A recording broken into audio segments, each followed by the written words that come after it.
Hello, സ്ഥലം മനസ്സിലായല്ലോ അല്ലേ? നമ്മുടെ നൈനാംവളപ്പ് ബീച്ച്, അല്ലെങ്കിൽ കോതി ബീച്ച്, അല്ലെങ്കിൽ കണ്ണമ്പറമ്പ് ബീച്ച് എന്നൊക്കെ അറിയപ്പെടുന്ന നമ്മുടെ മുഖദാർ ബീച്ച്. ഇവിടെ രാവിലെയും വൈകുന്നേരമൊക്കെ ആയിട്ട് ഒരുപാട് ആളുകൾ വന്നു പോകുന്നുണ്ട്. രാവിലെ വ്യായാമത്തിനായിട്ട് വരുന്നവർ നേരിടുന്ന വലിയൊരു പ്രശ്നം നിങ്ങളുടെ മുമ്പിൽ കാണിക്കുകയാണ്.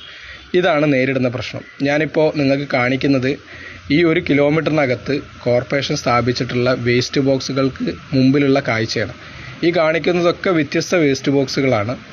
അപ്പോൾ ഒരു റിക്വസ്റ്റാണ്, അവിടെ ദിവസവും പോയി വരുന്ന സന്ദർശിക്കുന്ന ഒരാൾ എന്നുള്ള നിലക്ക് നമ്മളൊക്കെ നേരിടുന്ന പ്രയാസം വലുതാണ്.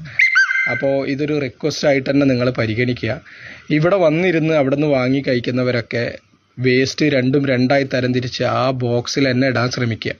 പിന്നെ നോമ്പ് തുറക്കാരോടാണ്, നിങ്ങൾ കൊണ്ടുവരുന്ന ഭക്ഷണത്തിൻ്റെ അല്ലെങ്കിൽ നിങ്ങൾ കൊണ്ടുവരുന്ന സാധനങ്ങളിൽ മിച്ചം വരുന്നതും വേസ്റ്റായിട്ട് വരുന്നതും ദയവ് ചെയ്ത് നിങ്ങൾ തന്നെ കൊണ്ടുപോകാൻ ശ്രമിക്കുക. കാരണം നിങ്ങളിതിവിടെ ഉപേക്ഷിച്ച് പോകുമ്പോൾ നായ വലിച്ച് കീറി അതാകെ ചിഹ്നം ഭിന്നമാക്കി ആകെ വൃത്തികേടാക്കിയിട്ട് രാവിലെ വ്യായാമത്തിന് വരുന്ന ഒരുപാട് പേര് മനസ്സുകൊണ്ട് അതിനെ ശപിക്കുന്നുണ്ട്, അല്ലെങ്കിൽ എതിർക്കുന്നുണ്ട്, വെറുക്കുന്നുണ്ട്. എന്തിനേറെ ഇത് ക്ലീൻ ചെയ്യാൻ വരുന്ന അവിടുത്തെ ജീവനക്കാർ, കോർപ്പറേഷൻ ജീവനക്കാരിൽ പോലും പലപ്പോഴും സങ്കടം സൃഷ്ടിക്കുന്നുണ്ട്.